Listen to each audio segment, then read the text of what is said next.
Started off as a PG podcast, but then Devin just kept on dropping shits and fucks, and now That's right. We are live. The ghost faced himself, Brandon Panev. This isn't like the start of last season when it was just it looked like the Canucks were just a beer league team not playing defense at all. And just before Chris goes, no, I'm Chris. You can actually go now. No, hold on.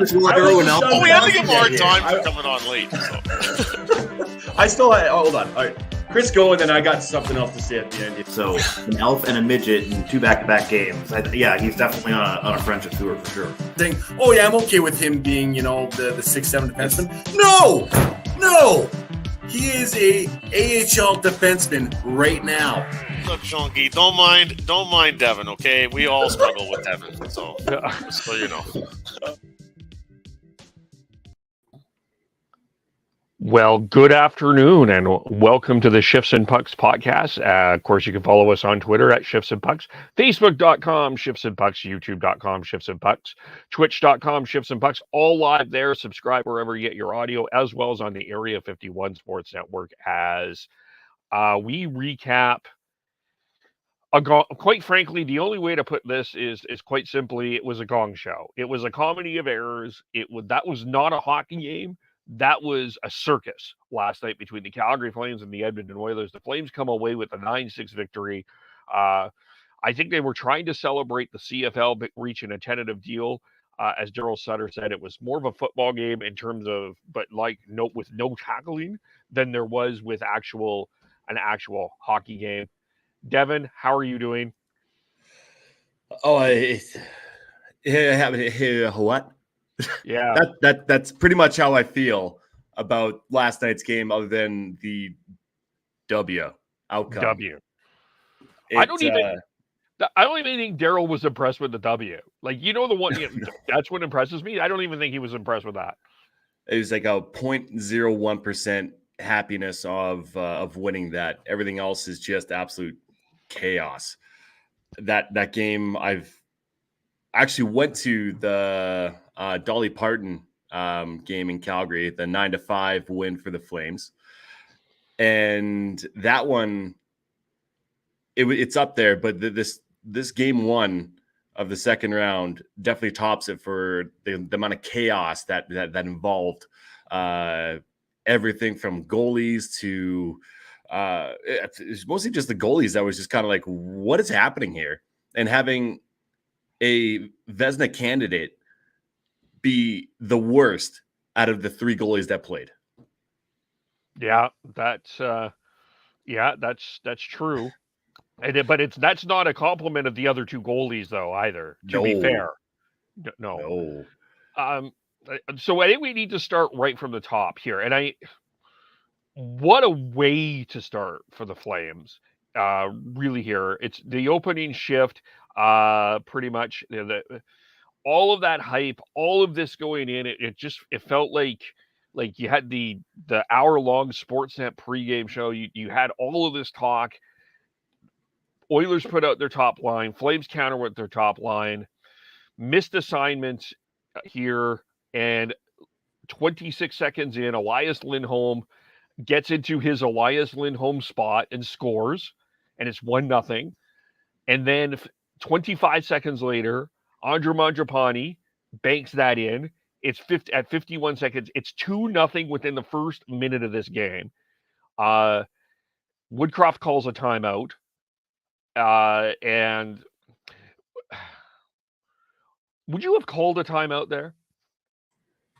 Yeah, I would have. It was getting out of hand. It was 2. What was after the third one or the second one they took the timeout? He took the timeout after 51 seconds. Okay, so it was after the second one. That's 2 quick ones. You want to kind of regroup your team there, and both goals were very weird. Not ones that were snipes. The Lindholm one fooled and kind of handcuffed Smith, and then Mangiapane, that was it was. I feel like Smith should have had that one too, and it's like, okay, calm everybody down, goaltender and your team. I don't think there was anything wrong with taking that timeout. Okay, and then 3-0 when Brett Ritchie got manhandled there a little. Well, he took a defenseman out. Makes a nice deke and scores 3-0. And Mike Smith leaves. See you later. Thanks, Mike. You came for 6 minutes. We'll talk to you later. And then Mikko Koskinen comes in. Then Connor McDavid scores at 3-1 there after one. Then, this is where I'll first start. Let's get in. Maybe we'll have to touch on the Vezina Trophy goaltender here in a second. Now, the shots in that first period, it was like the Flames were dominant in terms of offense and all of that sort of stuff. Their shots on goal in that period were 19-7. And we kind of talked about this, that the Flames got that same kind of pressure that they got against Dallas, that they get against Edmonton. They would be getting more goals, and they did. But really, just from the start, Jacob Markstrom looked shaky even at 3-0. He was acting like Mike Smith behind the net. He was taking too long moving the puck. There was a couple of that he just slipped and let get away there. He won, and Cal Yarncrow had to rescue him on another one there, a couple of botches. The Flames were up 3-1, but like that was when I really started to know Mike Markstrom looked really shaky. I have a theory about that, but that's when it started for me. I was like, he still looks shaky, and I know it's 3-1, but I'm not feeling good about Markstrom here at this point. No, he wasn't himself, and I'm with you. He definitely felt a little anxious to be in that game, and you could tell that. The big one for me was the first couple shots were good saves, but still you could tell that there weren't quite. He wasn't quite as confident as he should be. And then the biggest one was going behind the net and doing his best Mike Smith impression and almost coughing it up twice. So it was one of those ones. It's like, okay, just stay in the net, man. Yeah. If it's a dump in, we got some big defense that can easily take a hit from somebody. And I'm not really worried about getting ground and pound from that forecheck, but just let your defense get the puck, because what you're doing right now is not calming anybody down. Yeah, no, you're kind of in a panic. So second period comes, Coleman scores the first two, it's 5-1, and like 45 seconds in, then Coleman at 6:10, it's 5-1, then. It's 5-2. Evan Bouchard scores. Zach Kassian takes a dumb penalty, though, at the same time. So it puts the Flames back on the power play at 6-2. Wait, what? You said dumb and Kassian in the same sentence? I've never heard that before. Never. Well, that you just wait. And I understand. Just to get back to the first period for a second, and we're a little bit all over the map here, but the Flames were really physical on Connor McDavid, specifically in the first. Zadorov hit him, then Lucic late hit him and got a penalty for it. I don't think it was late. I think that was perfectly fine, honestly. If you rewind the tape, Connor McDavid touches the puck, and right as Lucic was in the motion of hitting him, the whistle went. Yeah, I don't think he could have stopped. Because he was already in hitting motion. I do agree with you there. Yeah, and of course it's you got to protect your star players, right? So I'm not surprised that there was a scrum that ensued after that. Yeah, we'll get to the issue there in a moment.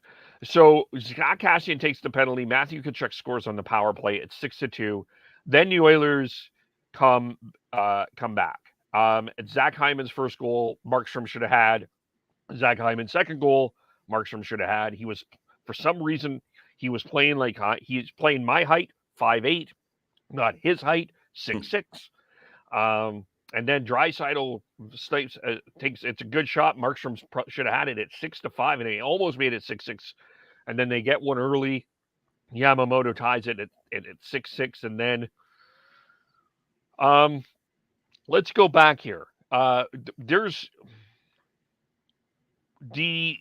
think that there was a lot of question, and I even posted it. Do you put in Vladar in the third period? And I think that Daryl Sutter made the right decision. I know Markstrom did not have a good game. I'm not going to say that, but you paid this guy $6 million. The Oilers already pulled their goalie. If the Oilers win this game, you have a goaltending problem just as much as the Oilers do. So I think sticking with Markstrom was the smart thing to do. Yeah, I was telling my my buddies, Sean's in the chat right now. I was over at his place actually, asking if Mike Smith is dead, and but my thought process was, okay, if he lets one in early, then you might even have that. That's when you start having the conversation or the thought process. Okay, now do we do it? And then I went down that rabbit hole just a little bit and thinking, no, you stick with Markstrom, and no matter if he gets lambasted, only if he is down. If he lets in 3 quick ones and you're down by 1 or 2, then it's like, okay, now let's make the switch and we'll go back to Markstrom for game 2. But I think, when Rasmus Andersson scored almost a minute and a half later, after Yamamoto scored to tie it up, yeah, it was. I think that at that point it's like, okay, Markstrom, you're fine. You can make one more mistake, and we would be tied again. And I would definitely peg the Flames to win that game if those events happen. But overall, the keeping Markstrom in, I think, was the smart move at the end of the day. Yeah. Okay. So then it's 7-6. Okay. So then Shillington takes the penalty, and this becomes a whole wild turn of events in and of itself. Shillington takes a penalty. Then Evander Kane, who if I'm an Oiler fan, that he was rotten. He was absolutely terrible last night. Evander Kane was atrocious. Awful. He played one of the worst games I have ever seen a forward play. So Shillington takes the penalty. It's 7-6. You have the greatest player in the game today on fire. He's got 4 points. He is the Flames have no answer for him when he's coming in. Like, they are literally, what's the word you use? Butt puckering. Yeah, there was butt puckering and then extra butt puckering. There really was. You get a power play. It's only 7-6, and you're punching Matthew Tkachuk.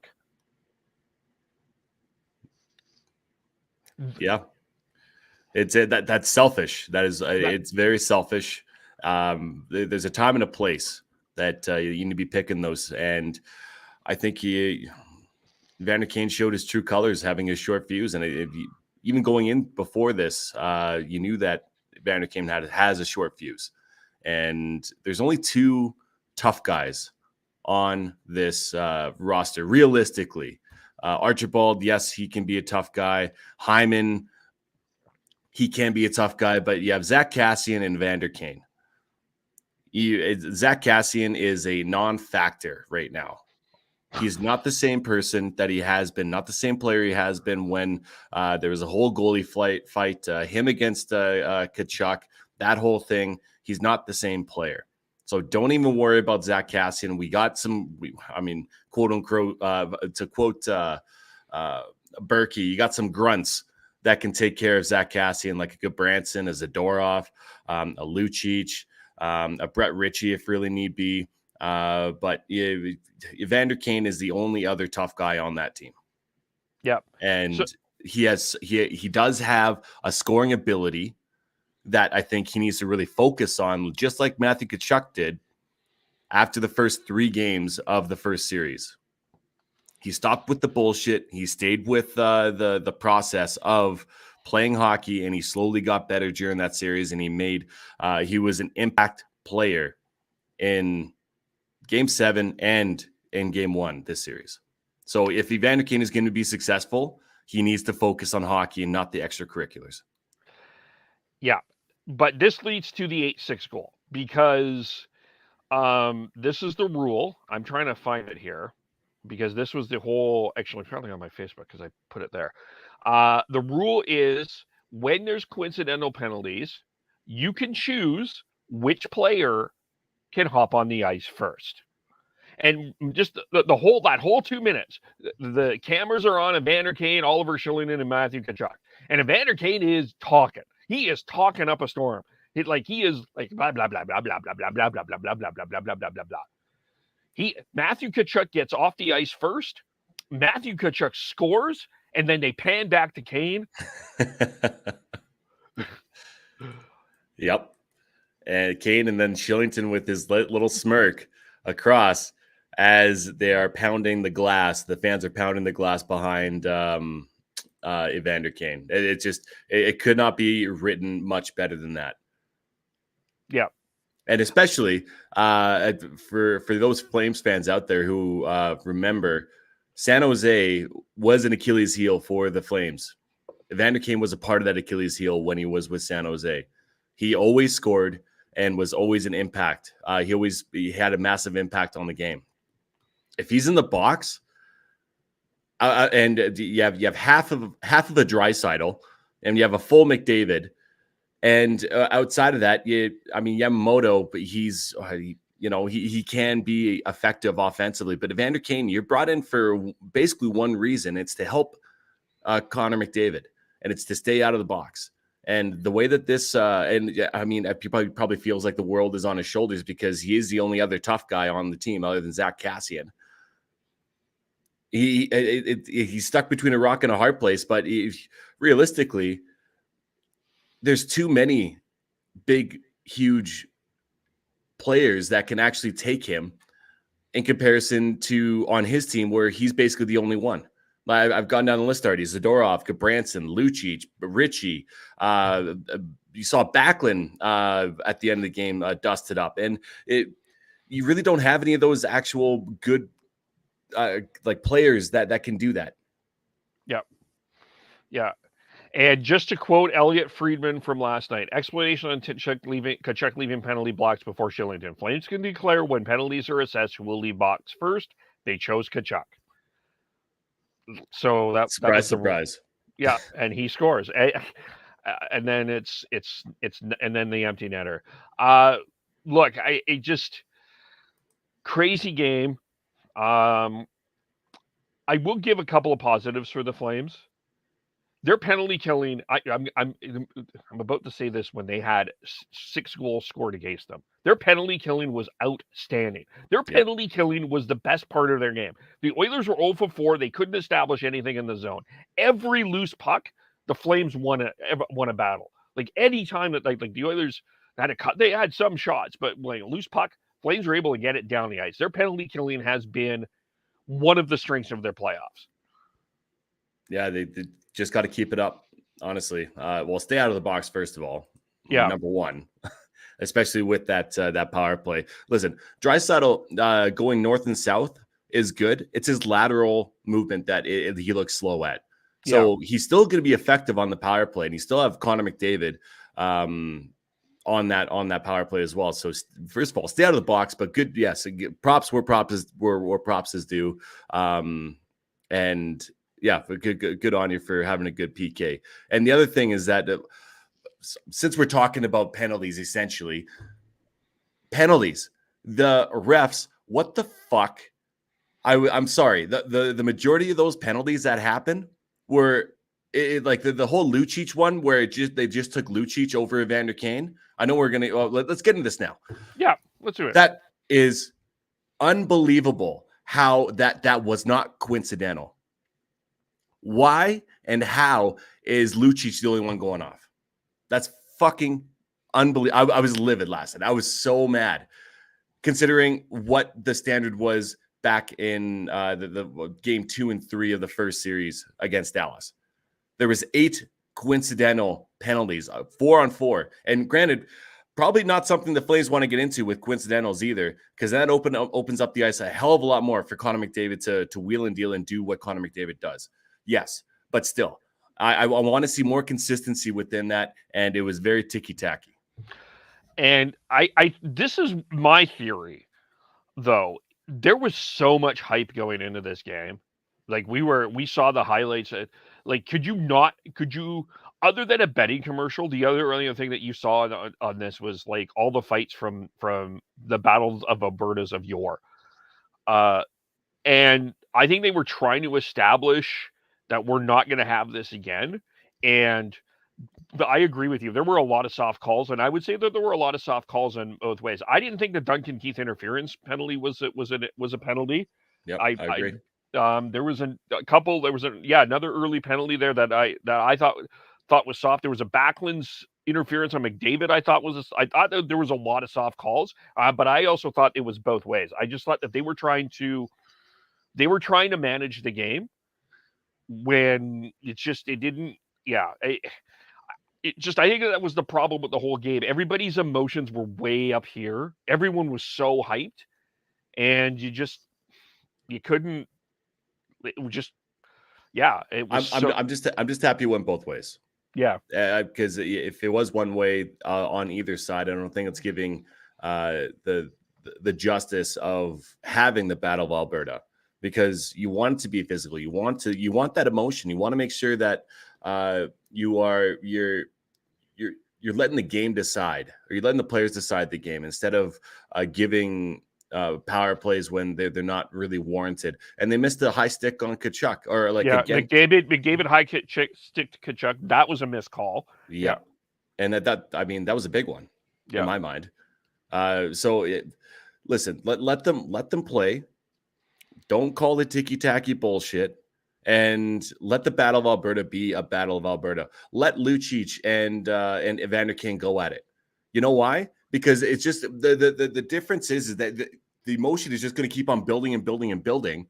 And if you don't let it release, if you don't let it go, it's just going to keep on building throughout the game 1 to game 2 to game 3, which is, I mean, it's going to be good, but as far as entertainment value, but it's still, I truly believe that the linesmen just need to let them go, let it out, and then they can get on with the game, essentially, right? And then even at that point, you have Evander Kane, who's polarizing, because we've been talking about him pretty much for the half of this podcast already, who they brought in to help score some goals. He's in the penalty box.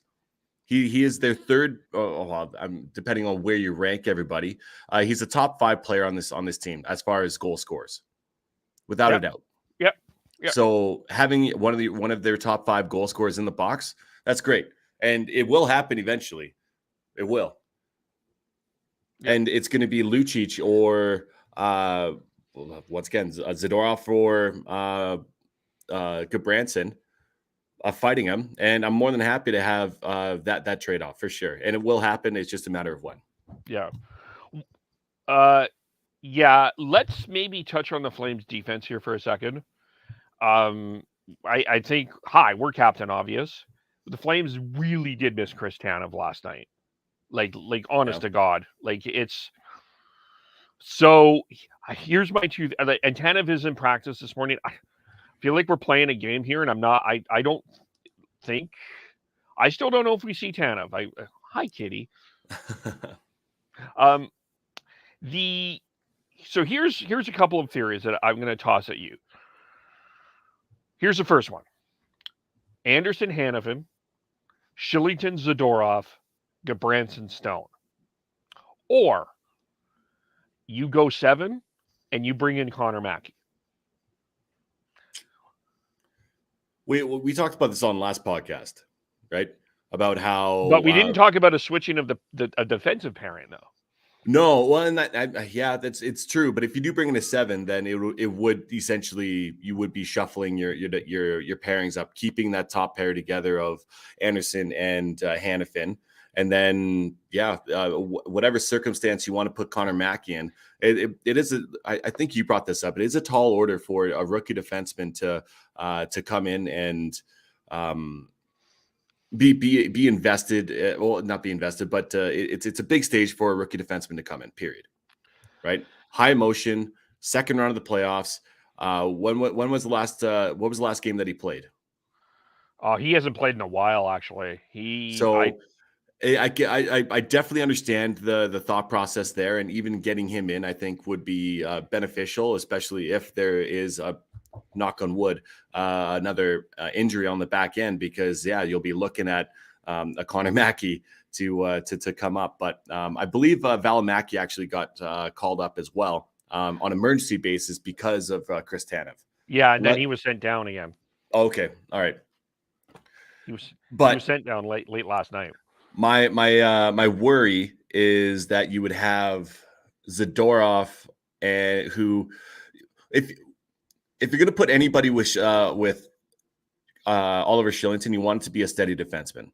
Zadorov, he can be, but he's also a roller coaster. He's also, you don't know what you're going to get. The majority of the time, it's pretty decent or good enough. But to me, that'd be a bit more of a holy shit moment. You're going down the highway going a $150 while your buddy's driving or something like that, and you have the holy shit bar, and you're in the passenger seat just waiting and watching to see what could happen. You know what I mean?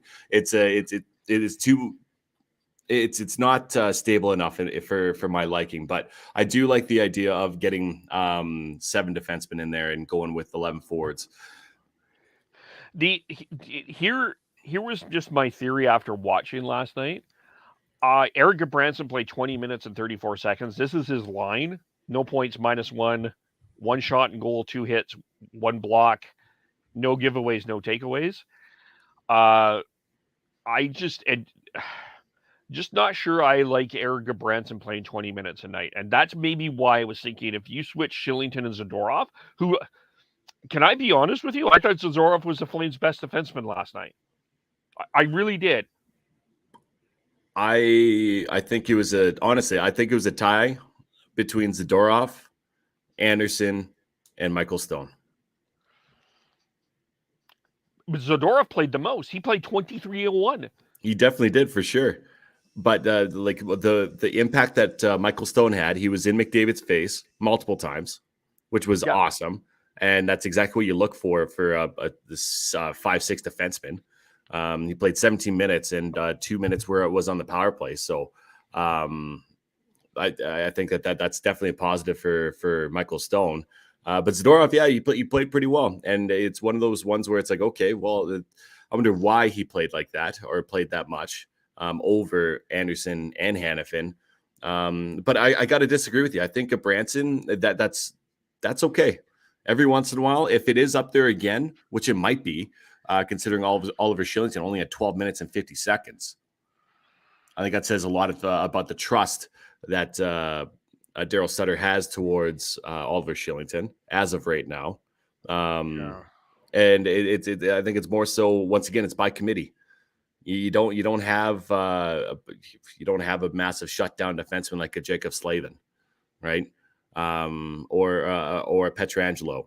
You want to make sure that you're not burning your guys out, especially game one. And those are your big boys. Like I said, Hanifin, he's a big boy. Gudbranson, Stone, Zadorov are all big guys, and Anderson, he's no Oliver Shillington. He's pretty average. So I just think that they're setting a tone here, and I really don't mind it. Okay, maybe I'm wrong, but I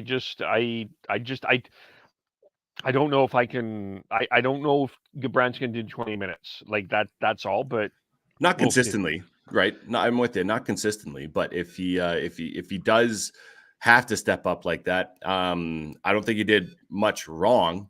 The majority of the goals were Markstrom. On Markstrom. Yeah, exactly. So I would if he can stay solid, it's good. Yeah, if you talk to Markstrom privately, I would say 6 of the 6 goals that were he allowed were on him. Yeah, I don't remember many goals going in like that during the regular season, or even just having a bit of a weak glove hand. Have you? Can you remember any incidents like that? That was the worst game I have ever seen him play as a Flame, and it might have been one of the worst games I've ever seen him play, even when he was a Canuck. That might have been the worst game him as a professional. Yeah, realistically. Yeah. Yeah, I guess part of it is, but you brought this up because you're gonna have the counter argument, but I'll bring it up again. Connor McDavid played 27 minutes last night, and this was just to go back to the timeout where I was a little hesitant on it. is okay. It's 2-0. It's 1 minute in. It's not good, but you almost put your team in panic mode right off the bat. And really, there were a lot of Oiler fans tweeting, "Where's Archibald? Where's Cassian? They're not making an impact." They just were starting to throw Connor. They had to throw Connor McDavid on the ice pretty much every time to feel like they had to get back in this game because you got to get 3 goals. But at the same time, you're not going to get 3 goals in one shift, even with Connor McDavid. A goal is only allowed 1, right? You only get 1 point per goal. It's not a field goal. So, but to me, I think that Woodcroft is going to try to run McDavid out here as much as he possibly can, and they just hope to God that he can fix whatever is ailing the Oilers. With the lack of depth, you got to go with pretty much. You can't really switch up your ideology, and you got to go with the crew that got you there, and that's mostly McDavid. Look at their ice times. Like there's only 2-3 players that played over 20 minutes. That's Draisaitl, Nugent Hopkins, and McDavid. And Evander Kane was close too. He was 4 seconds off of 20, and Zach Hyman was 10 seconds off. But either way, McDavid is only going to be able to do so much, and this is my biggest worry for the Edmonton Oilers is that he's going to get burnt out. He's going to get hit so much by the Flames. And once again, going back to intimidation factor, you have Evander Kane and Zach Kassian to step up for him. And even last night, Evander Kane, they need you more on the hockey side of things than on the physical side of things. But it's a double-edged sword, no matter what it is. You either fight Lucic, you lose one of your number one or top end scorers in Evander Kane, or you let Lucic, Zadorov, anybody, Blake Coleman, Michael Stone go in and hit McDavid, your best player. So it's just roster construction isn't quite there to match up with the Flames. The X factor that we were talking about before game 1 was the depth. They don't have the depth, and I just don't, out of a 7-game series, I just don't see the Oilers out depthing, if you will, and that's not even a word, but I'm going to say it. the Calgary Flames, and I guess going back to your original comment though about the timeout right away. I've been on those teams. I've had those timeouts that early because it was more of a shell shock. It was a shell shock mentality. Getting 2 goals on 5 shots. That's hard, or even 3 shots. I think it was 3 shots. And it was 2 goals on 3 shots. Yeah, 2 goals on 3 shots, 3 goals on 5 shots. Not good. And especially being in the Saddle Dome where it is absolutely pumping with energy. The crowd is going nuts. You want to try and just calm things down, get the crowd to let it down just a little bit, and not let Calgary start rolling. Because if Calgary starts rolling, even though those goals were pretty shitty, Smith should have had those. It doesn't matter. Once you're rolling, it's hard to stop. Yeah. Yeah, for sure. And it's just that the other theme there, and just the other positive, Backlund, Mangiapane, and Coleman were outstanding last night. They just were in complete control in all 3 zones. The Oilers did not have an answer for the way that they played. Backlund, might have been one of the best games I've ever seen Michael Backlund play, like period, ever. Like he was all over it. Mangiapane was good. Coleman got the 2 goals. It was those 3 were just, they were hard. They were unstoppable last night. And Backlund on faceoff dot 67%. Yep. Can't ask for much more, honestly. He 2 takeaways, 1 giveaway. I thought he had more than 2 hits. That's kind of weird. It's only 2 hits, but yeah, that line, it was rolling, and I was happy to see that. Even Dubé was around the puck. They only have him down for 2 shots, but I feel like he had more than 2 shots. At least high danger scoring opportunities was up there. And Toffoli was great. Honestly, the outside of the goaltending, I could give probably an AA minus to every single forward on that group. Yeah, I would agree. Even Lewis and Lucic had that 2-on-1 that Lucic, if he would have stopped, would have scored. Lewis with a nice setup there. Yep. Yeah, I thought the Oilers defense could not handle the Flames, what the Flames were doing. They just didn't have an answer for it.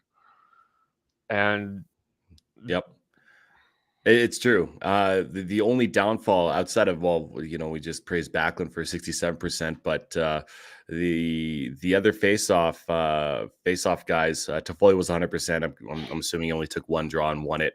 Lindholm was 55, Ritchie was 50, Lewis was 29, and Yarncroke was 33% in the face-off dot. So once again, the little outliers like that need to be worked on a little bit, and can be concerning, because obviously if you don't have the puck to start the playoff with, then you're trying to play catch up and get the puck. So that's one thing out of the forwards that I guess I would want to see a bit more consistency with, is winning those draws. Yep. And that was a theme. The theme of the face-offs was a theme in the first round, and it is kind of carrying through there. I do agree with you there. Yeah, I mean, the Flames just were playing on a different level. Now, with the Oilers, they're gonna have to make some changes. Chris Russell played 9 minutes, I want to say. Yes. No. Wait. 5:20. So I don't know if we're going to see Chris Russell. He did have 3 blocks, but I don't think we'll see him again. They're going to have to make some changes, I think, there in terms of how they put it. And then they're going to have to run Mike Smith. I think they want to run from everything I'm reading, they're going to run Mike Smith, but they have already a goaltending question already, which we knew was going to happen at some point in time. To me, I just think for the Flames, though, I think that the other thing, though, is as much as that thing was a gong show, the Flames did find that step to reel it in. And I think what Jake Woodcroft said last night is whoever got to their defensive game first last night was going to win the game, and the Flames did. And the Flames did because they were able to get the lead again, 7-6, and it almost just sort of gave everyone that chance to breathe and get back, where the Oilers had to spend all this time to try to fight their way back and then just to make it 6-6. I am expecting a lower scoring, lower event game tomorrow. Like I'm expecting 3-2, 4-3. Well, even then, if you really look at the betting sites, right, it's usually okay. What's going to be the over? Is it 5.5 or 6.5? And I'd say even having a 4-3 is a higher scoring game, essentially.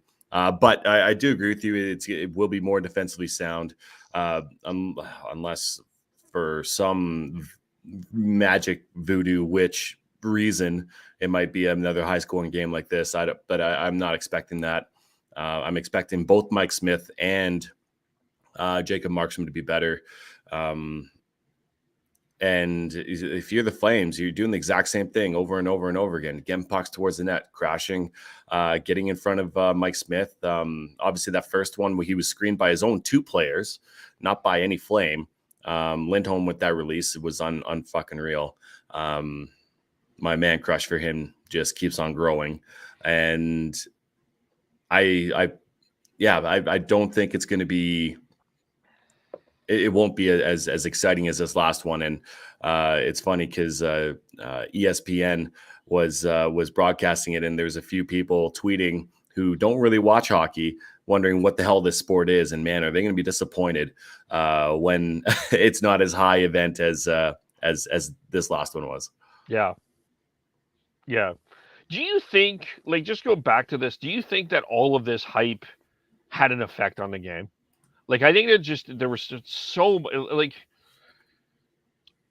it felt like the Super Bowl, like in a weird, like it just like a bit of a hyperbole comparison, but just hear me out. Just everyone was just so into this. Is like everyone was just so emotionally invested. We were all fired up. And I just think it maybe affected the players at the beginning there, and just they couldn't. They had a hard time reeling themselves into some sort of calmness. Yeah, they don't. Apologies for the phone going off. I think there definitely was the hype machine was definitely there for the media to blow this up and make this a spectacle. And I mean, to a certain extent, yes, but at the same time, no. There's always been this quote unquote Battle of Alberta, and anytime during the regular season, of course, the media, CBC and Sportsnet, TSN, they like to hype it up and say it is a Battle of Alberta. But this is truly the Battle of Alberta, and it's a completely different game from when it was back in '91, and so it's basically a reincarnation of it. And whatever comes out of this series is going to be the new Battle of Alberta, right? It's going to be they will brand it as the new age Battle of Alberta, no matter what it is. And whether or not the Oilers win or the Flames win, whoever loses, they're going to fucking hate it.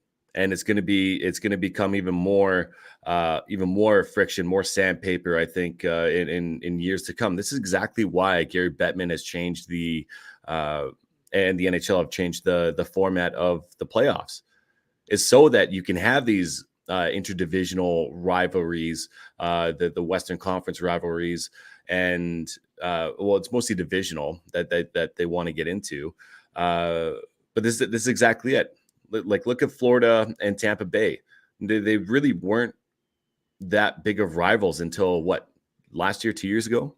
Last year, yeah, when they had that playoff series, and then according to Dave Randorf was saying a preseason they started fighting right off the bat. So yep, it's getting that hatred back in the game. Tortorella must be just thrilled about this, because when he was coaching the Columbus Blue Jackets, he was bitching about how everybody's still buddies at the end of it, and it's more so contractors, and it's not really about the rivalries. It's getting a paycheck and going home.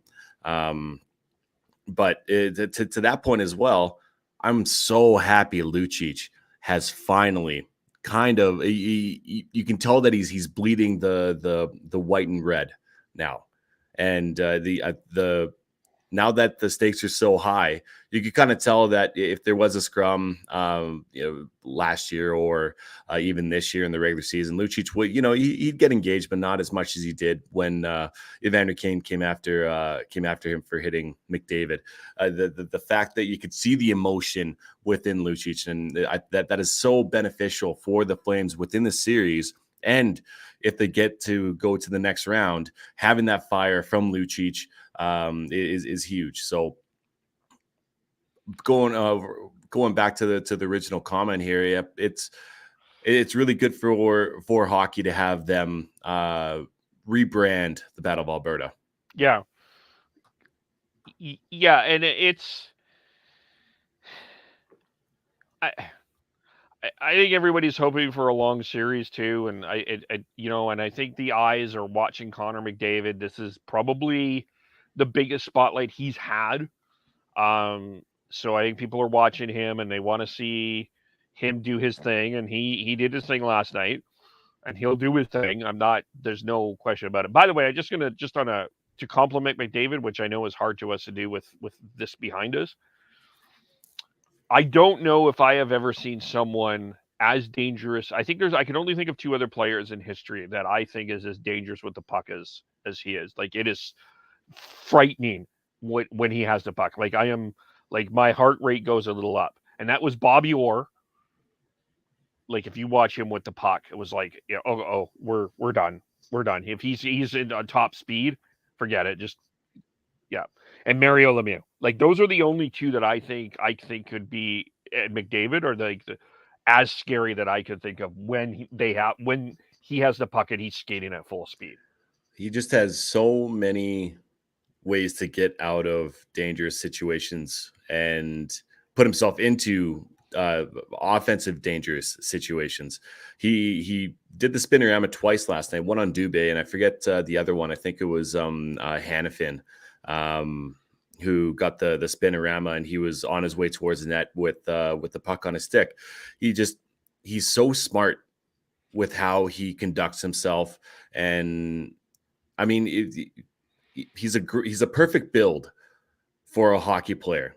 He's strong enough that he can push off people, and obviously his speed is like just ridiculous when he has the puck, 35 mile an hour or kilometers an hour. It's unreal. So yeah, he deserves all the props. He is as advertised, one of the best players in the game, depending on which how you really want to chalk it up, because I think you've been a big proponent of Sidney Crosby still being one of the best as well, but it's all about okay, well, what makes him the best? And Connor McDavid with the puck, yeah, that's scary, and one of the best in the world, easily enough. Yeah. Okay, so let's paint the picture here of a what ifs. If the series is tied at 1 after 2, I guess it depends on how the game goes. If you're the Oilers, you probably feel fine with that. You're going back to Edmonton. You've got home ice advantage. You're gonna be back in your area. You're good. But what if the Flames win? If basically the whole idea behind home ice advantage is that if you win at home, you win the series, right? So when you're the opposing team, when you're going up there, obviously, or going into the opposition's barn, the whole mantra is like, okay, let's get one win, right? That it's not really talked about. Obviously, you want to get 2 wins, and you want to get them sweating. But if you come out with a split, you've done your job as far as the series goes, and then you just need to win at home, and you basically win the series. So if Calgary was up 2, then Edmonton, you have to win both those games. Both those games at Rogers Arena, you have to win those. Those are must wins. And especially if you go down 3-0. Oh, well, I mean, obviously, Captain Obvious over here. Yeah. It's one of those things where whenever you are playing outside of, if you're the Flames, outside of the Saddle Dome, you want to win at least one. Yeah. I mean, I think for the Flames, I think if they can get to 2-0, I think that's great for them. I would. Yeah, that's obvious. A split is a split. But if you can get to 2-0, and don't like if Calgary does go up 2-0, don't be surprised if it comes back game 5 tied 2-2. Yeah, no, I agree. I agree. This team, Edmonton, has a massive what if factor, and that's Connor McDavid. Yeah, right. He can put it on whenever you want. And it's one, you can't count them out for those people, because I have seen it as well, saying that Calgary is going to sweep them. That's not going to be the case. Nope, and Connor McDavid is going to shove that right down your throat. Yeah, there were people tweeting after 3-0 after 1. It's like, well, this series is over in 4. I'm like, no, it's not, folks. It's not. No, it's not. No. And that's why we watch, because of those X factors, because of these outlandish potential random shit that's happened, especially in this game 1. God, it's you never know. And I said this before game 1, Mike Smith can steal a game.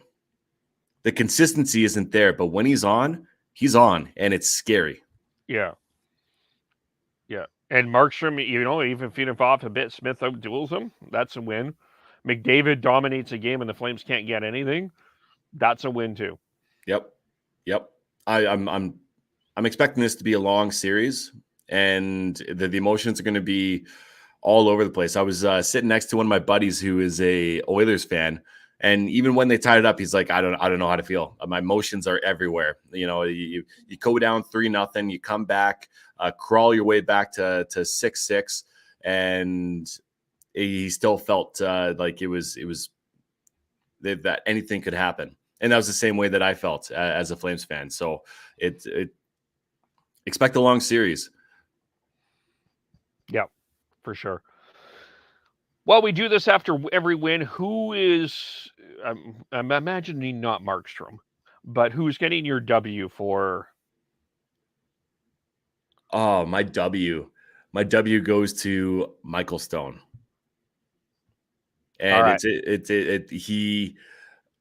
It's more so, okay, it's kind of like the Jack Adams Award.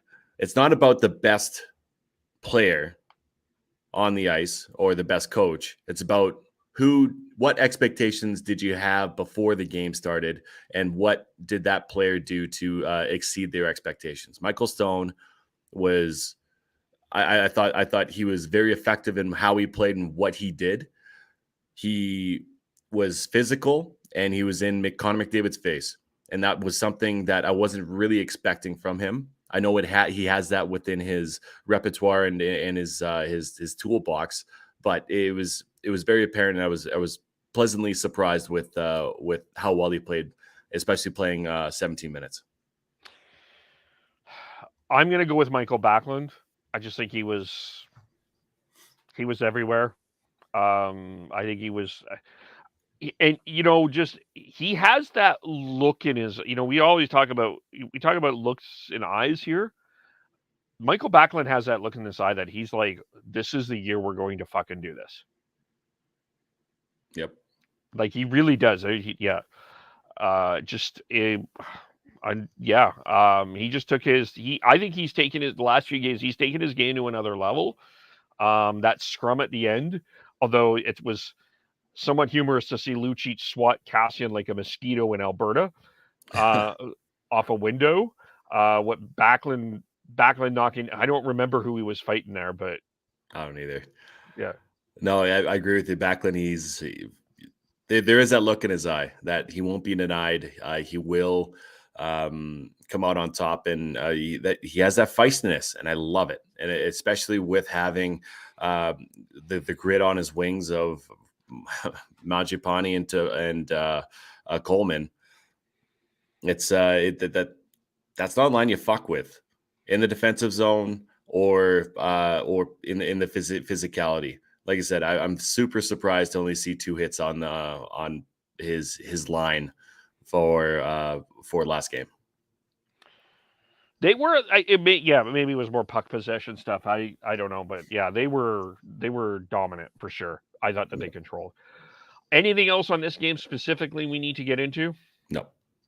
All right. As far as any of the other series or anything, is there anything catching your eye that you wanted to chat about? I guess we should congratulate Daryl Sutter. You mentioned the Jack Adams, but I think he might decline. He might get it. So no, give it to Gerard. He was tossed out in a suitcase. Give it to him. I don't forget it. That's a regular season award. Yeah. I want W's. Well, even last night, he was so funny last night. Oh my gosh. Oh, it's so good. Series is so boring. I told this team to score 7 to 10 goals. It would be a lot better. Oh God. Yeah.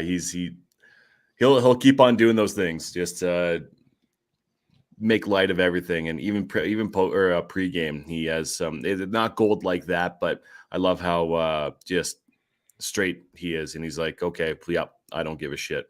Yeah, is what I'm saying. No cliches, which is awesome. But as far as any other games, I thought St. Louis had a chance to really get a jump on the Avalanche, and they weren't able to do that. It blows my mind that they weren't able to capitalize on that 1-0 lead essentially, and then getting no shots in the OT. asinine. That's absolutely ridiculous. Yeah. And also the fact that Braden Shen, Robert Thomas, and Pavel Buchnevich, what are those are the three guys that have something in common from that first game. Do you know what that was? They all three of them took a terrible penalty, I think. Well, Buchnevich didn't, but okay, they had 0 shots. That was my second guess. It was going to be 0 shots on goal. 0 shots, and that will not happen again. That can't happen again. No, and it won't. It definitely won't. They will find a way to create some offense. So I guess that's your saving grace for St. Louis. But the fact that they couldn't capitalize on that is in my mind huge, and they need to be better because Binnington played good enough. The posts played good enough to help St. Louis get a 1-0 lead on that series, but obviously that wasn't the case. Yeah. Colorado took it to another level. Binnington was outstanding, but St. Louis needs to get some offense going. They're too talented not to. Like Jordan Kyrou is super talented. Robert Thomas is better than what he played last night or that game. Braden Shen too. Braden Shen needs to start pissing some people off. Buchnevich, you got him in there for skill. Tarasenko, there's enough skill in there that for St. Louis to they don't have Colorado is probably the more talented team, but it's not like St. Louis is this non-talented team. They're well balanced. They definitely are, and Ryan O'Reilly can only do so much. Yeah. He had a goal, 5 shots, 3 hits, 2 blocks, 1 takeaway. Like what else can he ask for a captain to show what needs to get done? And I do agree with you that they do have the depth, but like we're talking about with the Battle of Alberta, the depth of the Colorado Avalanche is definitely there too. And I think you got to. Nazem Kadri was on a different level last night, or 2 nights ago. That 89% in the face-off dot, 5 shots, 3 hits, 1 block, 1 giveaway, but he was buzzing. I wonder what the analytics are on high danger because he played amazing. So it goes both ways.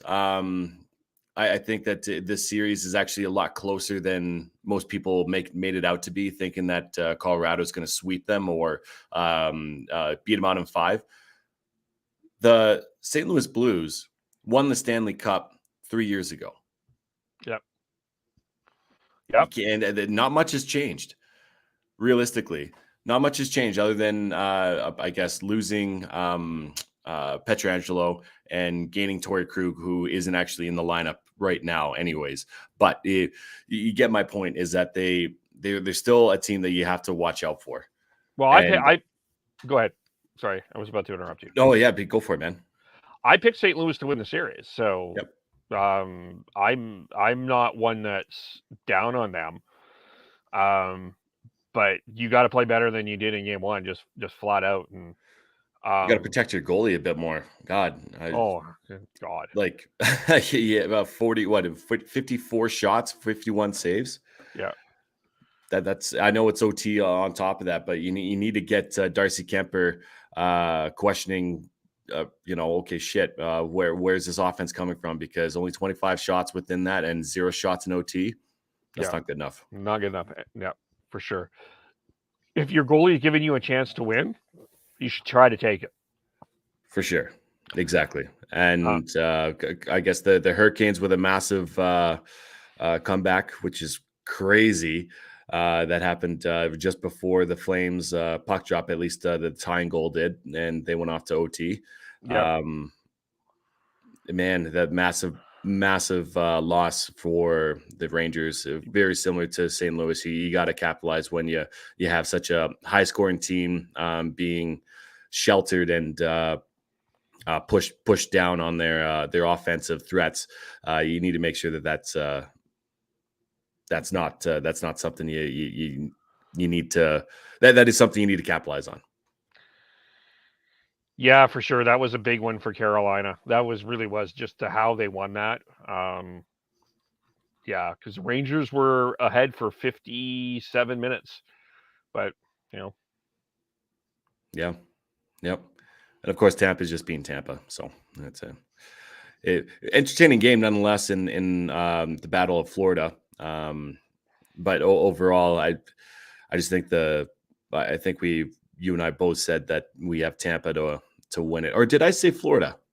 I don't remember. I think I might have said Florida, but the pedigree that's there in Tampa is hard to really to look past. That's for sure. Yep. Yeah. And do you want to answer this question? Yeah, that's exactly what I was going to get to.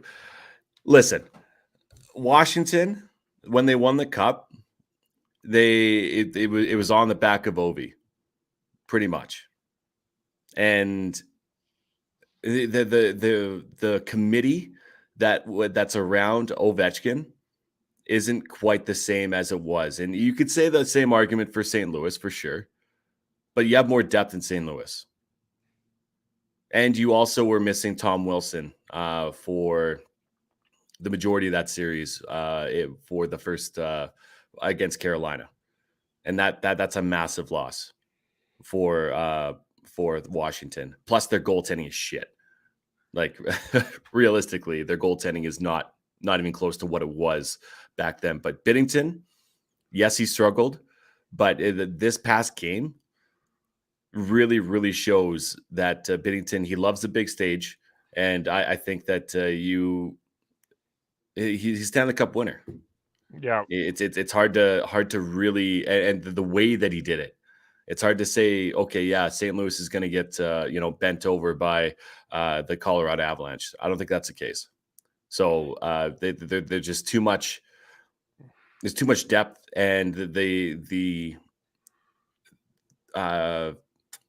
assert or fuck, what's what I'm trying to say, the coming out party for Robert Thomas and Jordan Kyrou this year. That speaks volumes as well. Yeah, for sure. Like they've transitioned.